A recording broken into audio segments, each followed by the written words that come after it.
Okay. I was going to begin by quoting a famous line from Monty Python, and now for something completely different. But actually, as I was thinking about it, one of the things that's fascinating in this conference so far, and I think will continue to be true, is that things that seem completely different turn out to be interrelated in ways that you wouldn't anticipate. So I look forward to this session. The title is Folk Tales and Exegesis in the Middle Ages and Beyond. And I suspect that many of the themes that have been coming up during the course of our conversation so far will reemerge in refracted and interesting and different ways.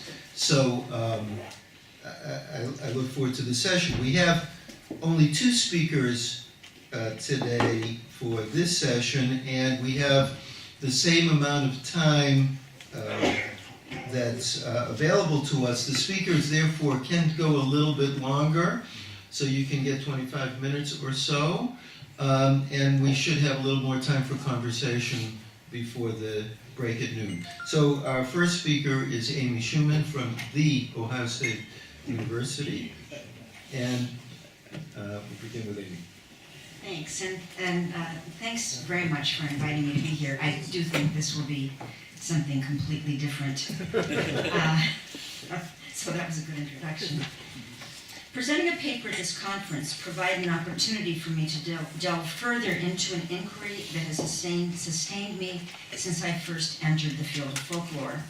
My research on Jewish folklore relies primarily on secondary rather than ethnographic research. I have conducted some ethnographic research in Orthodox Jewish communities of Brooklyn and Jerusalem, but for the most part I've been a consumer rather than a producer of scholarship, and as such I've savored the many collections that have been undertaken by others. I'm humbled more than I can say by the breadth of others' research, so I'm presenting this paper today from the position of inquiry and dialogue rather than expertise, and I'm relying on all of you to help me to further this research, because you have the expertise that I lack. Folklorists have a complex relationship to oral and written forms of communication. The folklorists' insistence on the primacy of the oral raises questions for how we consider a host of issues, especially pedagogical questions about the informal transmission of Jewish knowledge.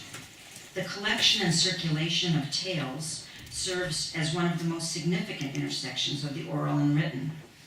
The phenomenon of the collection of tales is often regarded by folklorists as essentially a written record of once orally transmitted material, though of course that differentiation is never so precise. The collection is, in the simplest sense, a textual, written compilation of oral stories. Collections challenge the differentiation between oral and written in several ways. For example, first, the collection sustains and erases orality by rendering speech through the lens of writing.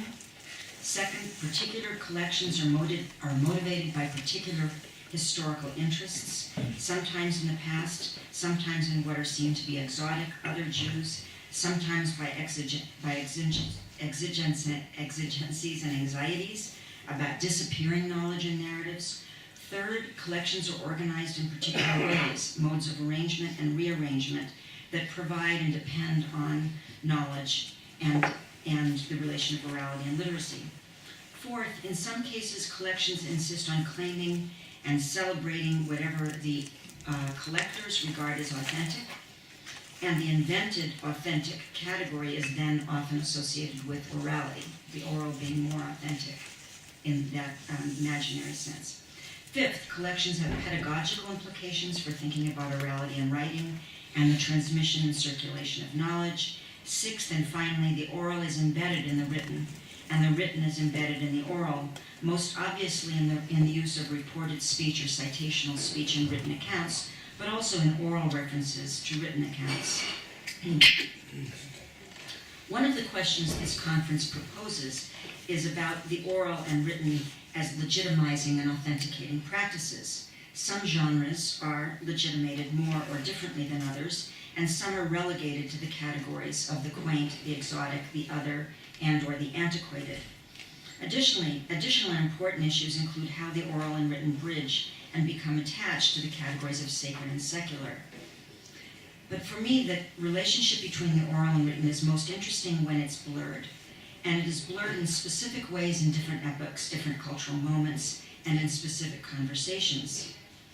In writing this paper, I anticipated a conversation at this conference about the specific blurred intersections of oral and written in Jewish culture, including a discussion of which of the factors, sacred secular, authentic invented, universal local, static changing, traditional modern, among others, would emerge as the most central. In which conversations are the oral and written ineluctably connected? What conversations are opened up by the issues of oral and written? Is the oral more or less open to interpretation than the written? In my work on orality and literacy, I've turned often to Bakhtin's dialogical model of textual inquiry, and especially to embedded intertextual uses of writing and speaking, for example, in the use of quotation, oral communication in written text, and to references to writing in what's presumed to be, and that's an assumption that requires a lot of examination, face-to-face oral communication. To further this inquiry, today I'm going to turn to one particular tale that is not, in fact, legitimized, but that has many legitimizing claims made about it. It's the story, This Too Shall Pass, and I've collected many, many versions of it, but I'm going to leave that part out of my presentation today because that would be of greater interest to a folklorist, all of the different versions, the different cultural sites that they come from, and how they compare. So that's the part I won't do. But I'm interested in its questionable attribution and also how it circulates today. Further, I'm interested in its application to trauma, illness, and tragedy in contemporary narrative discussions. My work is primarily on conversational narrative in the contemporary world, so that's where I'm really an outlier here. So maybe you know the story. The story is that King Solomon had many assistants. One of them, in the version that from Judith Ish Kishore, is named Benaiah, and he is someone who is well known to have completed every task that Solomon has given to him. And he is in fact boastful of completing any task given to him. So the other assistants are somewhat jealous and want to play a trick on him in the particular version that I decided to present. And King Solomon goes along with the trick and says, you are fond of saying that you will complete any task that I've given you. Let me give you one more test. I want you to find me a certain wonderful ring so that I can wear it at the Sukkot festival. That will give you 6 months for the search. And then the Benaiah responds, if this ring exists, I will find it. But, he asks, what is it that makes it so precious? And King Solomon responds, it has magic powers. If a happy man looks at it, he at once becomes downcast. But if a person in misery or mourning beholds it, hope rises in his heart, and he's comforted. So Benaiah goes out to find the ring, and he searches far and wide, and there's a long part of the story where he goes, and different traders that he talks to, and everywhere he goes, looking for the ring, but he doesn't find it. It's the night before the Sukkot festival, and he's completely despondent. He hasn't found it, so he decides to wander the streets of Jerusalem because he can't sleep. So in wandering the streets, he sees a peddler in this poorest part of the city who has a few very meager wares spread out on a rag. And he asks him if he by any chance has such a ring, and the peddler says no, but his grandfather comes to the door and asks what's going on, and says, I think we can help you. And the grandfather takes a plain gold ring and carves something in it, hands it to Benaiah, who then returns to King Solomon and waits during the ceremony. Solomon is sure that he has not found it, but at the appropriate moment, he gives him the ring, which has inscribed in it 3 letters, Gimel Zayin Yud, which stand for Gamze Yavor, this too shall pass. So King Solomon immediately realizes that he has succeeded and becomes very sad because he realizes that his great fortune could pass. And that's the end of that story. So, The story circulates in many ways, and I actually photocopied all the books. For a folkloric audience, you'd be interested in seeing all the collections and frontises and prefaces and things like that. But it circulates alone, as an adage, as a proverb, as the initials, just Gimel Zayin Yud. It circulates in that form. And it circulates sometimes attributed to King Solomon, sometimes to a Persian Sufi. There are lots of versions of it. And the circulation includes several intertextual connections that interest me. It also sometimes, mostly in contemporary world, but I found other connections, is accompanied by a companion story, very different stories. This is for the best, and I'll turn to that in a minute. Each of these genres, the story, the proverb, has different significations. They circulate in combination, and the intertextual relations change their signification. It also was told in a speech given by Abraham Lincoln. Here's Abraham Lincoln's speech. It is said an Eastern monarch once charged his wise men to invent him a sentence to be ever in view, and which should be true and appropriate in all times and situations. They presented him the words, "And this too shall pass away." How much it expresses, how chastening in the hour of pride, how consoling in the depths of affliction. And it goes on a bit. Abraham Lincoln says, when we worry too much, we are not ready to listen if somebody says, "Don't worry, this too shall pass." However, the reality is that the universe is changing constantly and nothing is permanent. And so are these worries and troubles. Look back, do a small fact check, remember the days right from your childhood. You might have faced so many problems and you might have worried for every little thing, but how many of those problems are still with you? Even physical disability, losing limbs in accidents go away with time, he says. All the worries that we have will go away with time, and he goes on. Many versions of the story follow this interpretation of the idea that the universe is constantly changing and nothing is permanent, that whatever state you are in, you will return to a state of normalcy. That's from the Lincoln quote. And that underlying this impermanence is the higher purpose that governs suffering. Lincoln begins typically with the "it is said," though there isn't the ring in his story. And importantly, it isn't the answer to a riddle, which I'll get to. So he's missing that part. He then comes back to it and has some unnamed somebody who might say this to you. And in the unnamed somebody part of his speech, he's speaking only about affliction, not about the loss of fortune. So, and I have another section I'll leave out, but I'll mention briefly. Galit Hazan Rokem and others, Boyarin and others have discussed how proverbs work very differently than quotations, and that's relevant here. Hazan Rokem writes, "It seems that the main difference between the quotation and the proverb consists of the difference in the systems to which the speaker relates when he interjects the text into the new context. Each single proverb exists in the Saussurian long aspect, that is, as a paradigmatic unit, with the potential of being applied in parole, of being put to actual use. In quoting, on the other hand, the speaker refers to an already existing specific parole, which he applies to the new intertextual parole." I could talk about that later, but I think it's very important here in terms of the circulation, how the circulation works. The narrative "This Too Shall Pass" contains several genres: boasting, a command to perform an impossible task, and as all folklorists know, any command to perform an impossible task must be fulfilled. It's no longer impossible. And in this case, the command is a riddle. The story also contains several different narrative positions and the possibility of reversing those positions. Benaiah, the protagonist, must struggle before he achieves his goal. He's added by a simple character, a poor man or a beggar, an unlikely source, who then provides what he needs nevertheless.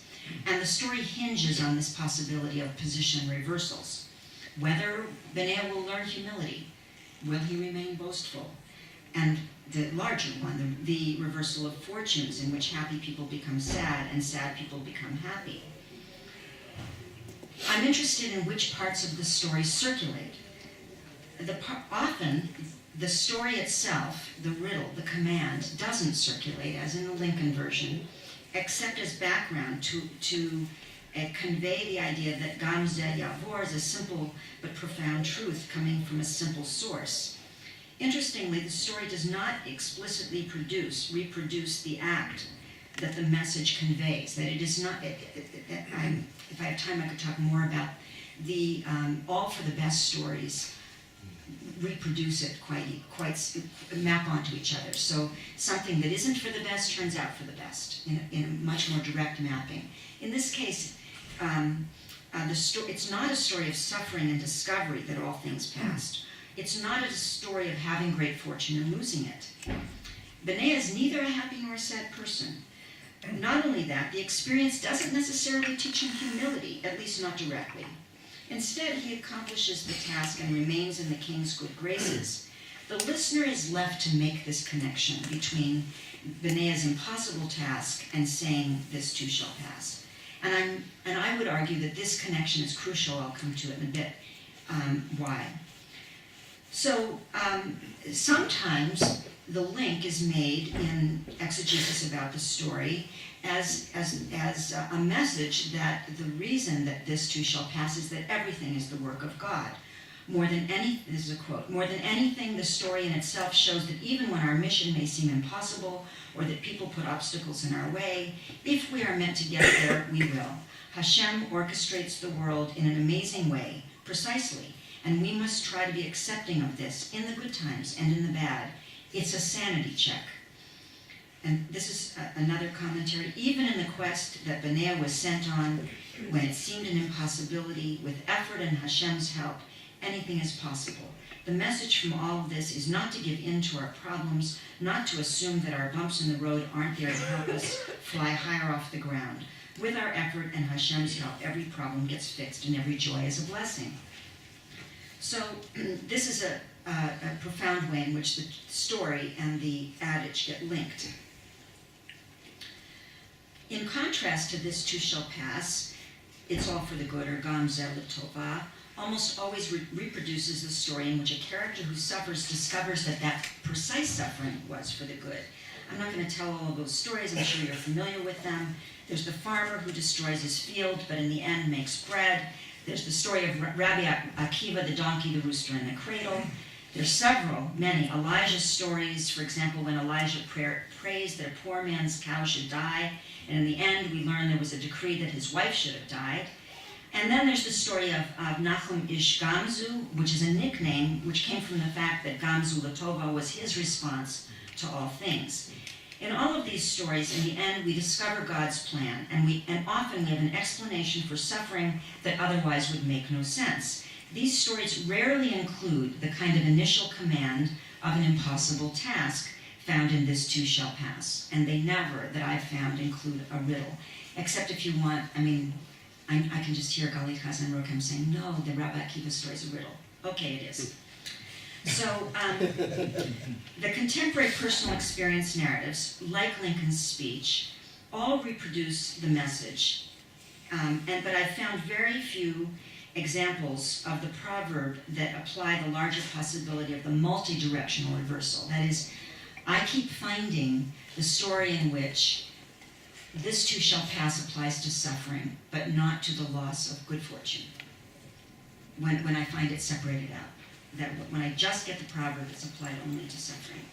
So, for example, a sinkhole appeared under the Bayou corn swamp in Louisiana, creating a hole 325 feet across and hundreds of feet deep, swallowing 100-foot trees. Some residents have left, and others, including Mr. Landry, says, "I used to have a sign in my yard, 'This too shall pass, this too shall pass.' We're not yet there, but I'm a very patient man." My friend who's here, Simon Lichman, described the usefulness of the saying as a coping mechanism, as a sort of meditation to get through pain.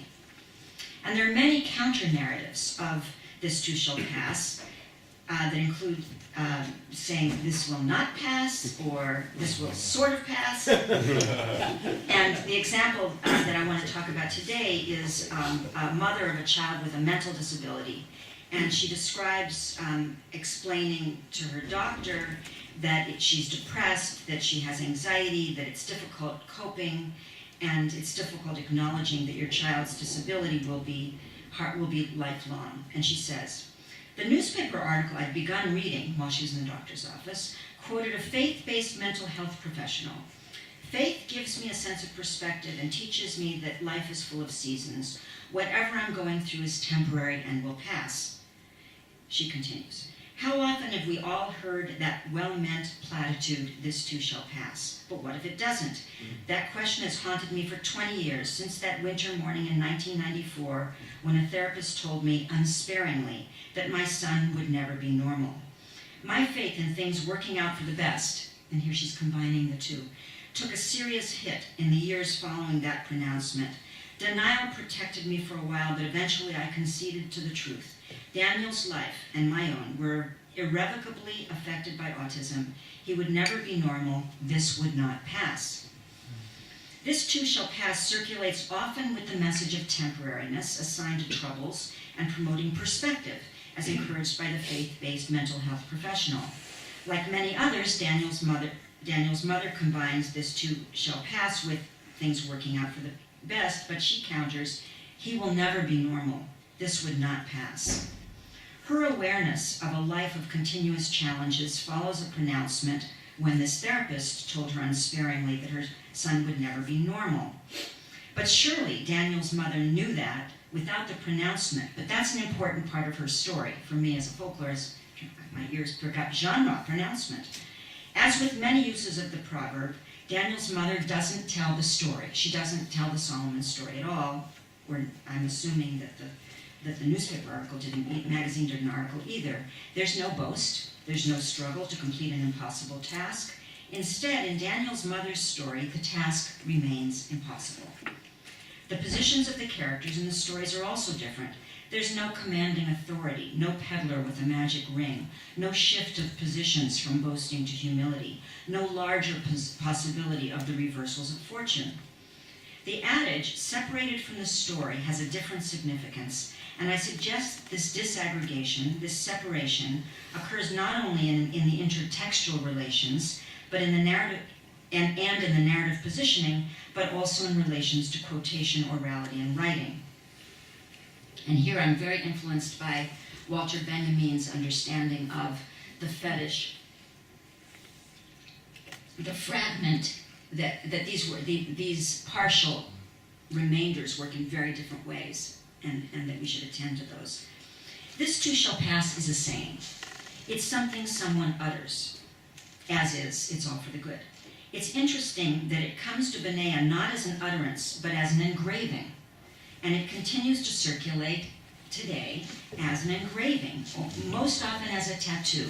The web says that it's one of the most commonly reproduced tattoos, and it's even often reproduced in Hebrew, and I once saw it reproduced misspelled in Hebrew. I just didn't have my camera with me at an athletic event. Obviously not Jewish person had the tattoo by an obviously not Jewish tattooer who had done it incorrectly. Oops. It's an utterance that arrives in a written form. In a sense, then, it arrives already separated from the story, and this is a property of aphorisms, adages, and some proverbs. As Dan Pages points out, these transformations can include a process of enigmatization, creating a riddle. It's this phenomenon that interests me more generally, the disaggregated proverb, that is the solution to a riddle that has disappeared in transmission, thus affording the one-sided interpretation of this too shall pass as only referring to the temporality of misery. The story of humility is crucial, or the task. The riddle is crucial to the double-sided message. I think that it has to be a double-sided message to avoid being a cliche. Many of these narratives found on the blogs that I consulted represent only half the story of suffering and how the suffering might pass. The afterlife of stories is often characterized by a blurring of the oral and written, and it also creates the possibility of its overuse. We're familiar with the overuse of cliches, inspirational sayings that are particularly susceptible to this. Cliches are defined as worn-out phrases. Incidentally, a cliche etymologically is a printer's tool. if we want to think about the written dimension here. So it comes from the vocabulary of print rather than orality.